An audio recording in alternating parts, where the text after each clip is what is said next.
다 같이 시작.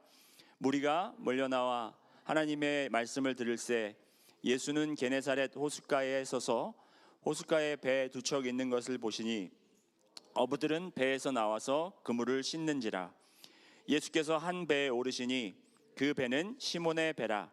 육지에서 조금 떼기를 청하시고 앉으사 배에서 무리를 가르치시더니 말씀을 마치시고 시몬에게 이르시되 깊은 데로 가서 그물을 내려 고기를 잡으라. 시몬이 대답하며 이르되 선생님, 우리들이 밤이 새도록 수고하였을 때 잡은 것이 없지만은 말씀에 의지하여 내가 그물을 내리리이다 하고 그렇게 하니 고기를 잡은 것이 심이 많아 그물이 찢어지는지라. 이에 다른 배에 있는 동무들에게 손짓하여 와서 도와달라 하니 그들이 와서 두 배의 채움에 잠기게 되었더라. 시몬 베드로가 이를 보고 예수의 무릎 아래에 엎드려 이르되 주여 나를 떠나소서 나는 죄인이로소이다 하니 이는 자기 및 자기와 함께 있는 모든 사람이 고기 잡힌 것으로 말미암아 놀라고 세베대의 아들로서 시몬의 동업자인 야고보와 요한도 놀랐음이라. 예수께서 시몬에게 이르시되 무서워하지 말라. 후로는 내가 사람을 취하리라 하시니 그들이 배들을 육지에 대고 모든 것을 버려두고 예수를 따르니라. 아멘. 여러분, 오늘 말씀을 보면 두 개의 사건이 이제 하나의 사건으로 멀지하는 것을 볼 수 있어요. 이렇게 하나로 합해지는 걸 볼 수 있습니다. 두 개의 사건, 첫 번째 사건은 뭐냐면 동시에 일어나고 있었을 수도 있고, 아니죠. 그 후에 그 두 번째 이야기 드릴 사건은 그 전에부터 지금 전개되고 있었던 사건인데, 첫 번째 사건은 뭐냐면 예수님께서 무리들을 가르치고 계셨습니다.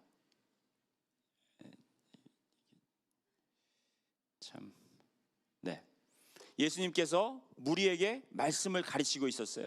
예수님이 가는 곳마다 무리들이 쫓아와서 그에게 기도받기 원하고 치유받기 원하고 말씀을 듣기 원했는데, 예수님께서 무리가 막 몰려오니까 자꾸 이제 뒤로 물러나다가 이 게네사렛이라는 호숫가까지 오게 된 것입니다. 그런데 또 한 곳에서는 어떤 사건이 벌어지고 있었냐면 그 전날부터죠. 그 전날부터 베드로가 이제 그 동역자들과 나가서 밤새도록 고기를 잡았어요. 낚시를 했는데 고기를 한 마리도 못 잡고 이제 오늘은 글렀구나 하고 포기하고 돌아와서 이제 그물을 씻고 있었습니다. 그 두 사건이 지금 동시에 벌어지고 있었는데 그 두 사건이 하나의 사건으로 지금 합해진다라는 거예요. 어떻게 되냐면 보세요. 3절 보시면 예수께서 한 배에 오르시니 어떤 배에 올랐습니까? 누구 배에 올랐어요? 시몬. 네, 아직까지는 베드로가 아니죠. 시몬의 배에 올랐어요. 여러분, 정말 뜬금없이 예수님께서 지금 남이 배를 열심히 씻어놨는데 거기 올라가셨어요. 그러시더니 육지에 조금 떼기를 청하시고 앉으셨어요. 이러면서 이 두 사건이 하나가 되는 것을 볼 수 있습니다. 여러분, 우리는 우리의 계획대로 삶을 살고 있어요.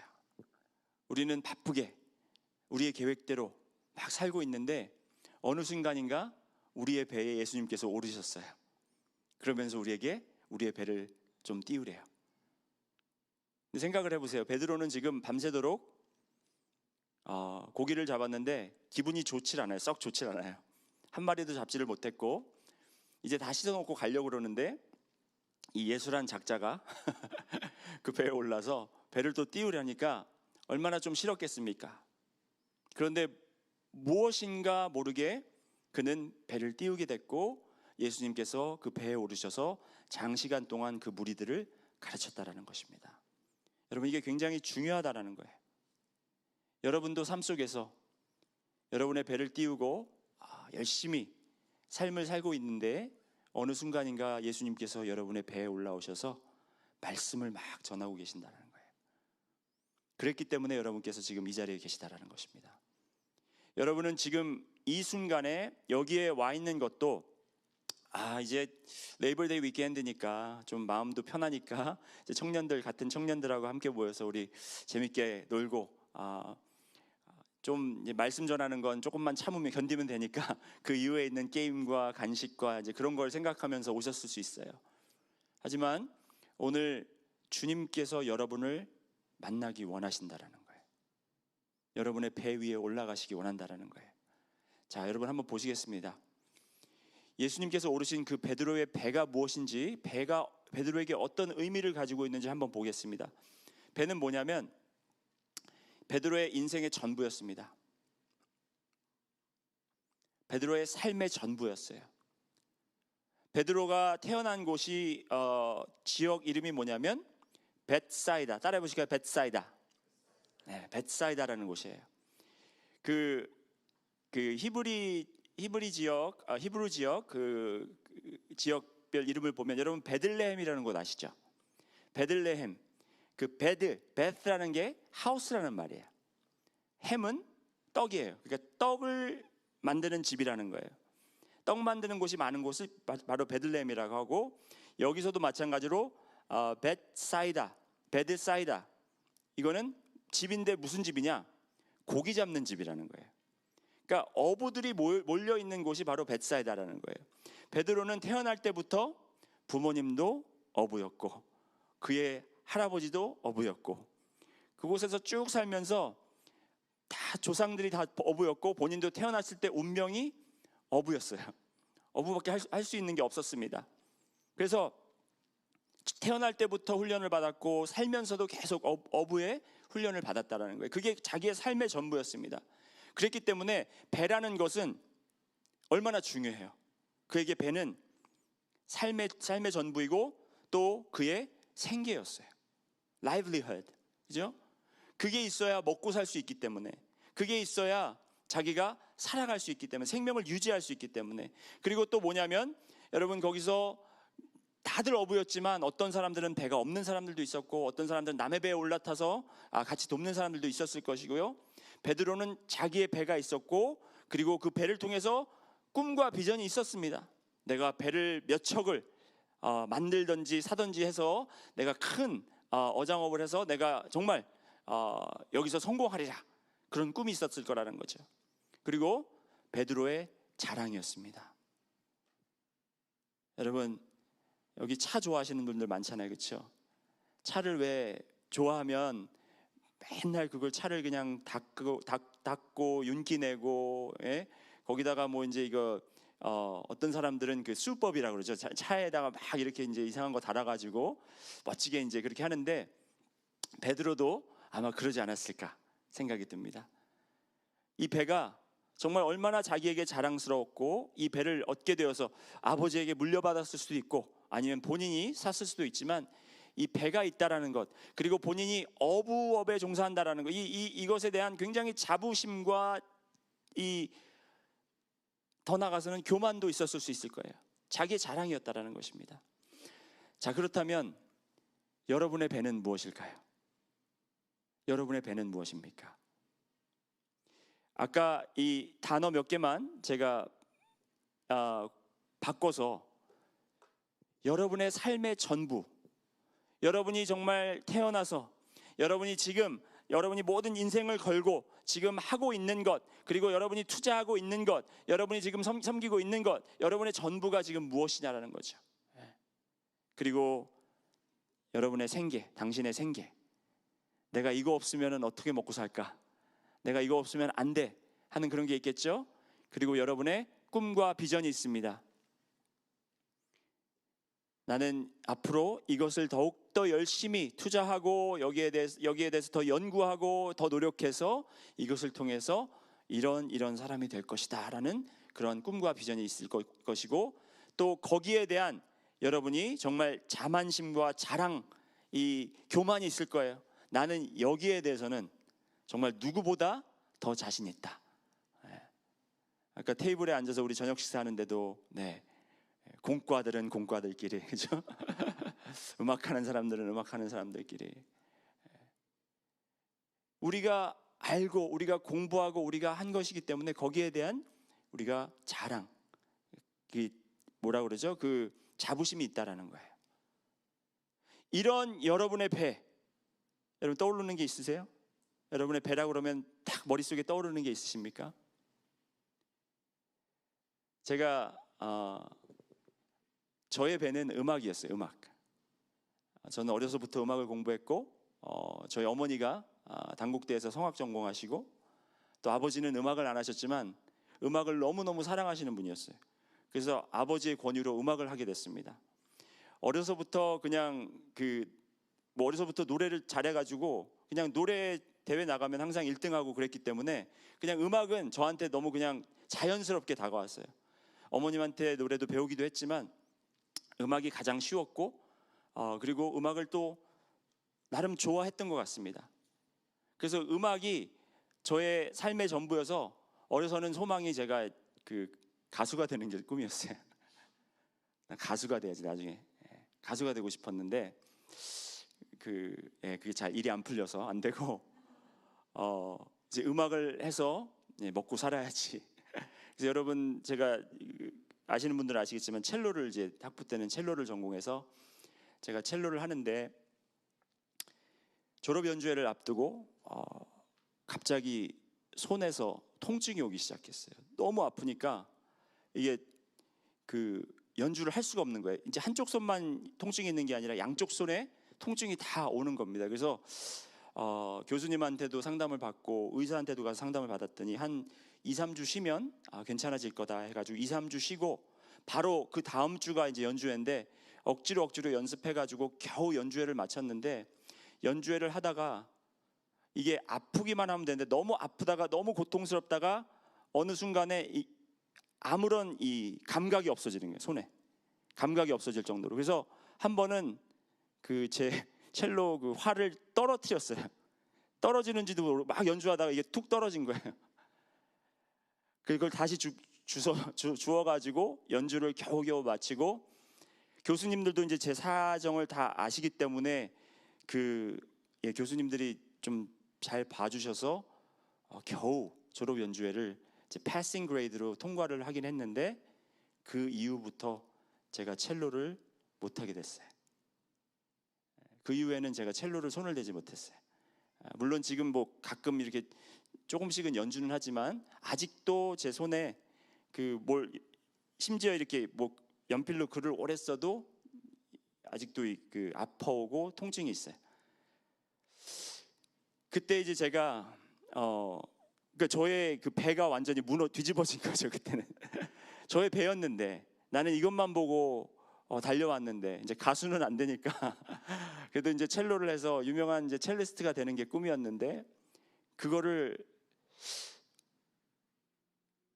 멈추게 하시고 예수님께서 그 안으로 들어오신 거죠. 제 배 안으로. 그 배 안으로 들어오셔서 도대체 예수님께서 나한테 원하시는 게 뭘까? 왜냐하면 저는 그때는 대학교 들어가자마자 저는 첼로만 했고 첼로만 바라봤고 이제 그것만 꿈꿔왔는데 이제 그걸 못하게 되니까 시간만 많아진 거예요. 시간도 너무 많아지고 이제 졸업 연주도 마쳤겠다. 이제 다 끝났으니까 그냥 시간이 너무 많아서 죄송한 말이지만 이제 교회를 자주 갔습니다. 이제 그때는 교회를 자주 나가서 청년부 활동도 하고 이제 그러면서 계속 제 마음속에 드는 궁금증이 그거였어요. 하나님 왜 그러셨어요? 왜 저에게 이런 시련을 주십니까?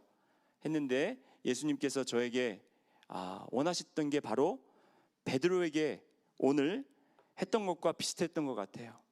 레위야, 네가 비록 목사님 아들로 교회에서 오랫동안 자라고 섬겨왔지만 정말 나의 말에 네가 귀를 기울인 적이 있느냐?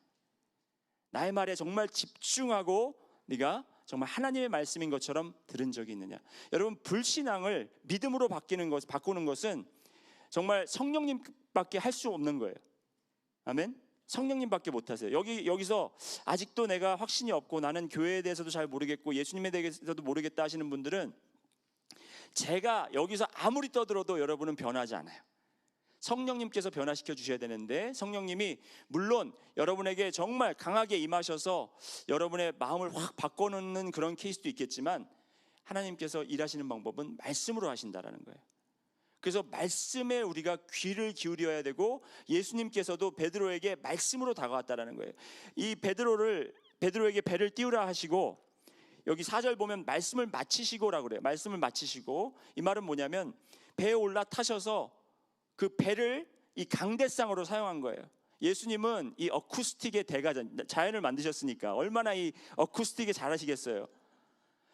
저는 여기 지금 스물 몇 분 되시는 분들 앞에서도 마이크를 사용해야만 여러분이 다 들릴 수 있지만, 예수님을 보러 온 사람들은 정말 수백 명이었어요.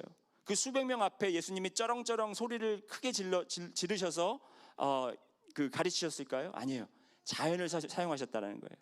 그래서 계곡에서 그 산을 뒷배경으로 이렇게 가르치셔서 그 소리가 뒤에서 이렇게 울려 나가게 또 하시고, 그리고 또 이 바닷가에서 배를 띄우게 하셔서 그 바닷바람으로 인해서 그 소리가 나가게 하셨다라는 거예요.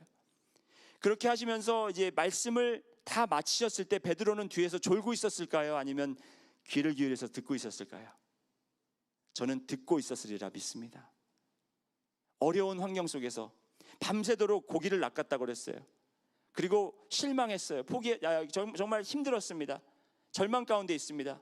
그리고 예수님은 뱀 머리 앞에 있었을 거예요. 그래서 뒤에 앉아서 잘 들리지도 않을 거예요. 그래도 그는 열심히 들으려고 노력했다라는 거예요. 우리에게 이런 열심으로 주님의 말씀에 귀를 기울임이 필요하다라는 겁니다. 여러분이 그래서 오늘 여기 나오셨잖아요.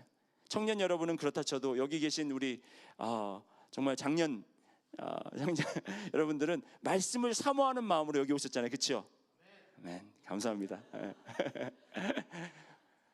그 사모하는 마음, 이게 그냥 어디서 우러러 나오는 것보다도 내가 정말 들어봐야지, 내가 열심히 한번 그 말을 들어봐야지. 왜 이 사람들은 이 예수라는 사람에게 미쳐 있을까?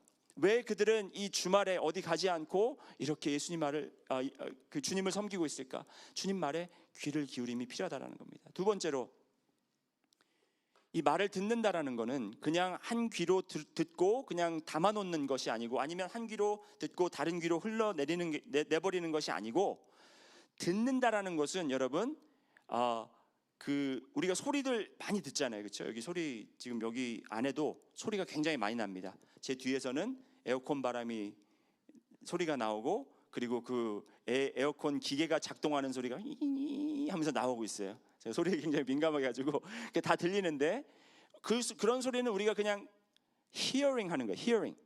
근데 listening이라 그러면은, 우리가 듣는다 그러면은 그것은 어떻게 듣는 것이냐? 내가 그 말을 듣고 행동에 옮기려고 작정하고 결단하고 듣는 것을 말하는 거예요. 여기서.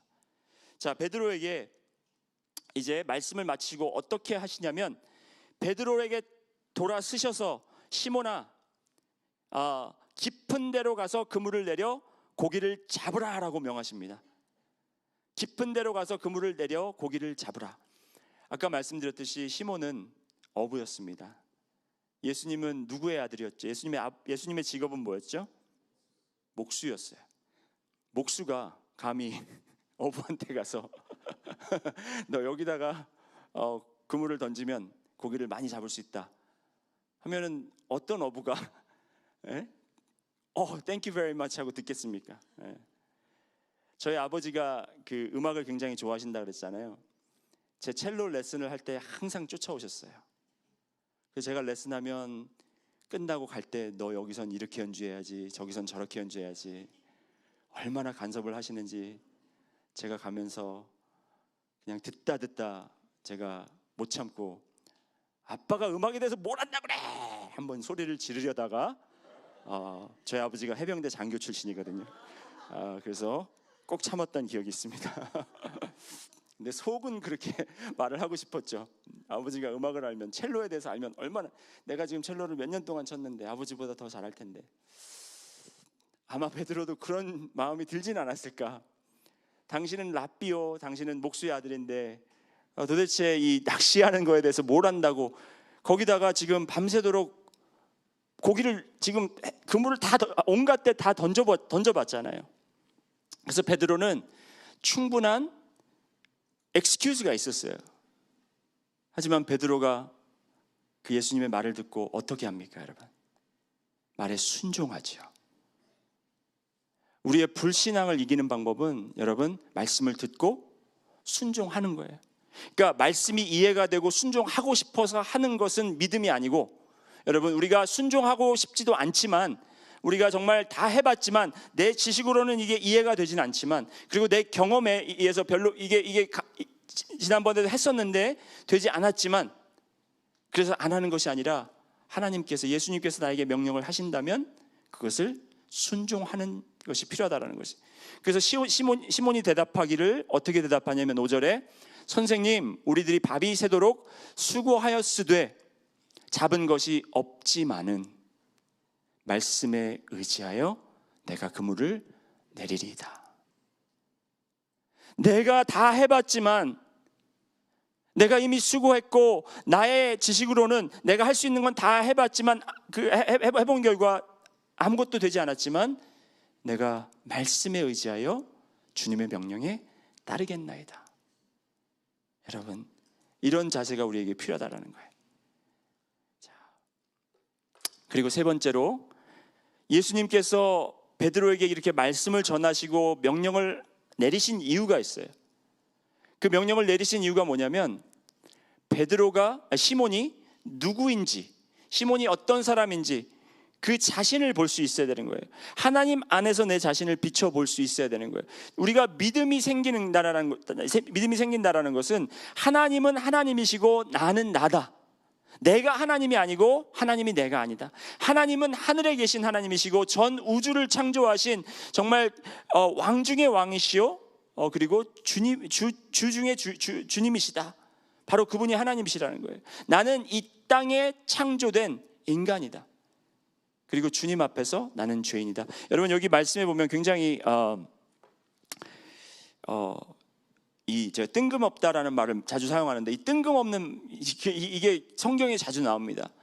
이제 그렇게 순종했더니 어떻게 됐어요? 고기를 많이 건질 수 있었습니다. 너무 많아서 그 옆에 동역자들을 불러가지고 그 같이 두 배에 옮겨 실었는데 너무 많으니까 배가 가라앉기 시작했어요. 그 정도로 많이 고기들이 찼다라는 겁니다. 그러면 그걸 보고 우리는 어떻게 해야 돼요? 할렐루야, 살아계신 주 하면 찬양해야 되잖아요, 그렇죠? 근데 시몬 베드로는 이를 보고 어떻게 했다고 그럽니까? 예수의 무릎 아래 엎드려 이르되 주여 나를 떠나소서, 나는 죄인이로소이다. 우리가 말씀에 정말 말씀을 받아들이고 그 말씀에 순종해서 주님을 체험했더니, 그 체험한 주님이 너무나도 거룩하고 너무나도 정말 순결하시고 너무나도 위대하셔서 우리가 그 앞에 넘어질 수밖에 없었다는 거예요. 우리가 그는 그 앞에 쓰러질 수밖에 없었다는 거예요. 엎드려 절할 수밖에 없었다는 거예요. 그를 피하고 싶었다는 거예요. 왜? 그가 너무나 큰 죄인이라는 것을 깨달았다는 거예요. 예수님이 그를 보고 넌 죄인이야 그러지 않았어요. 너희 나쁜 놈, 네가 감히 이렇게 하신 게 아니라 그냥 예수님의 본 모습을 보여주니까 그 앞에 자연스럽게 회개와 예배가 나왔다는 거예요. 여러분의 예배 속에 이런 정말 주님 앞에 엎드려지는, 주님 앞에 주여, 주님은 너무나도 거룩하셔서 제가 지금 이 자리를 피하고 싶습니다라는 고백이 나올 정도로 그런 체험이 있어야 된다는 겁니다. 이사야서 6장에도 보면 이사야 선지자가 우시야 왕이 죽을 때에 성전에 들어가서 보니 이제 천사가, 그죠? 천사가 6개의 그 날개를 가지고 한 페어로는 눈을 가리고 한 페어로는 날고 한 페어로는 다리를 가리고 거룩하다. 그랬더니 이사야의 반응이 뭐예요? 주여, 나의 입술이 부정합니다. 그래서 천사가 가서 그 수술 가져와서 입에 대는, 여러분, 그게 바로 예배인 거예요. 우리가 예배 드릴 때 그 예배 참 좋았어, 찬양 참 좋았네, 말씀 그래, 속 시원하다, 그 말, 그게 아니라 우리가 예배 올 때 주님 앞에 주님의 거룩함에 우리가 엎드려지고 나의 거룩하지 않음이 드러나서 주님 앞에 엎드려 절하는 그런 예배가 나와야 된다는 것입니다. 두 번째로 베드로의 정체성은 무엇이었냐면, 베드로는 그동안 자기는 태어나서부터 어부, 지금도 어부, 앞으로도 어부, 내 자식도 어부, 그렇게 어부의 생애를 계속해서 살아야 되는 사람인 줄 알았습니다. 그런데 예수님께서 그에게 어떻게 이야기하냐면 이제 후로는 내가 사람을 취하리라. 이제 후로는 네가 사람 낚는 어부가 되리라. 예수님께서 그냥 사람 낚는 어부라는 이 이야기를 그냥 하신 것이 아니라 베드로가 이 어부라는 직업을 본인이 본인의 정체성이라고 생각하고 있었기 때문에 그 정체성을 정확하게 말씀해 준 거예요. 너는 바닷가에서 고기를 낚는 어부가 아니라 이제 믿지 않는 사람들을 내 앞으로, 그리스도 앞으로 데리고 오는 그러한 제자의 삶을 살 것이다. 이렇게 말씀한 것이라는 것입니다. 그래서 우리는 여러분 말씀을 듣는 자세가 필요합니다. 따라해 보실까요? 말씀을 듣는 자세. 그리고 두 번째는 순종하는 자세. 그래서 우리의 정체성을 분명히 주님 안에서 찾아야 된다라는 것입니다. 주님께서는 그것을 원하시고 계십니다. 자, 이 사건을 통해서 이제 오늘 말씀을 보면 어떠한 결과가 일어나느냐? 너는 이제 사람을 취하리라 했더니 이제 그들이 배를 다시 마른 땅 위에 이제 다킹 해놓고 그것을 다시 이제 닦았는지 안 닦았는지 모르겠지만 이제 다시 다 두고 예수님을 따랐다고 이제 성경은 말하고 있어요. 배를 버린 거죠. 배를 포기하게 된 것입니다. 자신의 삶의 전부였던 배를 두고 예수님을 따르게 된 것은 예수님이 먼저 그들에게 배를 버리라고 한 적이 없어요. 그냥 나를 따르라고 했지 배를 두고 오라, 배를 너희들이 버려라 이런 말씀을 하신 적이 없다라는 것이. 이 말씀은 우리에게 어떤 진리를 가르쳐 주냐면 그동안 베드로가 자기의 삶의 전부였고 자기의 생계였고 자기의 자랑이었고 그리고 자기의 생계를 이어주는 그 배보다 더 소중한 것을 발견했다는 것이죠. 예수님께서 그 배에 오르신 이유는 배와 베드로를 갈라놓으려고 하신 것이 아니에요. 여러분, 그 배에 오르신 이유가 있습니다. 제가 아까도 짧은 간증을 드렸는데 제가 그렇게 하면서 이제 첼로를 포기하게 되면서 저의 마음속에 굉장히 그 괴로움과 혼돈이 찾아왔습니다. 나는 첼로를 열심히 해서 유명한 사람이 돼서 하나님께 영광을 돌리는 것이 저의 삶의 목적이라고 생각했어요. 목사의 아들로 자라면서 주님께 영광을 돌려야 되겠고 내가 할 수 있는 거는 음악밖에 없으니까 음악으로 예수님께 영광을 돌려야 되겠다. 그런 마음을 가지고 있었는데 이거를 손을 놓게 돼 버리니까 제가 어찌할 바를 모르겠는 거예요. 이제 어떻게 살아야 되지? 뭘 해야 되지? 앞이 캄캄한 겁니다. 그때는 제가 몰랐지만 지금 그 상황을 돌아볼 때 왜 주님께서 내가 생각하는 그 음악의 배, 첼로라는 그 배 안에 주님께서 들어오셔서 나와 배를 이렇게 갈라놓으셨을까? 라는 질문을 제가 지금 던져보면 예수님께서 거기에 그렇게 들어오셔서 저의 어텐션, 제가 예수님께 주목하도록 돕지 않으셨다면 저는 아직도 제가 하던 일이 맞는 줄 알고 계속 지금 그렇게 나가고 있었을 거예요. 무슨 말씀인지 아시겠어요? 나의 삶의 전부는 음악이고 그 음악으로 내가 시간이 날 때, 짬이 날 때 예수님께 뭐 영광은 돌리고 하나님께 영광은 뭐 교회 와서 연주하고 뭐 그러면서 영광 돌리고 나중에 무슨 뭐 상 같은 거 받으면 그 포디움에 올라가 상 받으면서 하나님께 영광 이러면 끝 이렇게 생각을 한 거예요. 그런데 하나님께서는 그게 아니다. 그게 아니다. 네가 그 첼로를 통해서 음악을 통해서 누릴 수 있는 어떠한 영광과 어떠한 명예보다 내가 값지다는 것을 네가 알기를 원한다. 그걸 가르쳐 주시기 위해서 올라오셨던 거예요. 여러분도 여기 앉아 계시지만 저처럼 아직도 여러분의 배는 따로, 예수님은 따로, 이렇게 지금 따로따로 놀고 있는 분들이 있을 거예요. 그런데 어느 순간인가 예수님께서 여러분의 배에 올라타실 수도 있고, 아니면 그냥 순순히 오늘 여러분이 예수님 그냥 들어오세요, 오늘 저의 배로 올라와 주세요 할 수 있습니다. 여러분의 결단이 필요하신 거죠. 예수님은 들어오시기 원하세요. 들어오고 안 들어오고의 차이는 여러분 이겁니다. 예수님을 내가 사랑한다 하고 예수님을 내가 따른다고는 하지만 내 배가 그대로 가고 있다면, 여러분이 예수님이 필요한 이유는 내 배를 더 튼튼하게, 내 배를 더 키우기 위해서 예수님이 필요한 거예요. 하지만 예수님은 네 배보다 더 소중하고 내 배보다 정말 더욱더 값진 분이시라는 거예요. 더 존귀하시고 더 귀하신 분이라는 겁니다.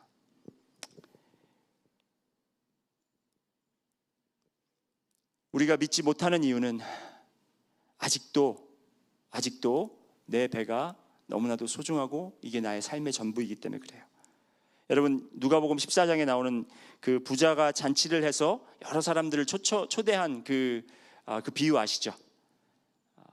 그 부자가 잔치를 벌려놓고 이제 초대를 했더니, 그 누가복음 14장 17절 18절 말씀인데 20절까지 말씀인데 제가 읽어드리겠습니다. 잔치할 시각에 제가 여기다 썼는지 모르겠네요. 슬라이드에 없는 것 같습니다. 잔치할 시각에 그 청하였던 자들에게 종을 보내어 이르되 오소서 모든 것이 준비되었나이다 하매 다 일치하게 사양하여, 한 사람은 이르되 나는 밭을 샀음에 아무래도 나가보아야 하겠으니 청컨대 나를 양해하도록 하라 하고, 또 한 사람은 이르되 나는 소 5겨리를 샀음에 시험하러 가니 청컨대 나를 양해하도록 하라 하고, 또 한 사람은 이르되 나는 장가 들었으니 그러므로 가지 못하겠노라 하는지라. 여러분, 이 세 가지가 다 중요한 거예요. 다 필요한 겁니다. 하지만 이 지금 소를 사고 밭을 사고 장가 가고 이러한 일들이 주님보다 더 귀하다면, 주님보다 더 값지다면, 여러분의 배는 아직도 주님을 초청하지 않은 배, 주님과 따로 노는 배, 그런 배라는 거죠. 여러분께서 이제는 여러분의 배를 활짝 열으셔서 예수님, 오늘 제가 저의 배에, 나의 삶의 중심에, 내가 가장 귀하게 여기는 이곳에 주님을 초대합니다. 여러분, 겁내지 마세요. 내가 주님 초대했다가 이거랑 하나님이 완전히 박래희 목사처럼 저렇게 손을 다치게 하고 앞으로 이걸 못하게 하면 어떡하냐, 그건 염려하지 마세요. 여러분, 염려하지 마세요. 그건 하나님이 결정하실 것이고 그렇게 다 하신다라는 건 아니에요. 그러니까 베드로가 스스로 배를 두고 갈 수 있었던 이유는 예수님을 너무나도 붙잡고 싶어서, 예수님의 정말 고귀하시고 존귀하심을 깨달아서 그랬다라는 겁니다. 오늘 여러분에게 그러한 놀라운 만남과 그러한 체험이 있기를 소원한다라는 거예요. 오늘 아까 처음에 말씀드렸죠. 여러분을 변화시킬 수 있는 것은 성령님밖에 없다고.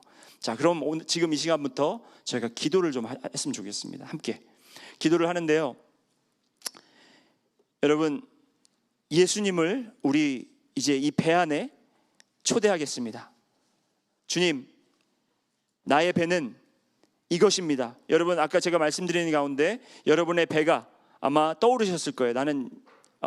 저는 음악이라고 했지만 여러분들 삶 속에서는 학교가 될 수도 있고 가정이 될 수도 있고 직장이 될 수도 있고, 그죠? 저의 배에 주님을 초청하기 원합니다. 주님, 들어와 주시옵소서. 주님 말씀으로 저에게 저의 마음을 움직여 주시옵소서.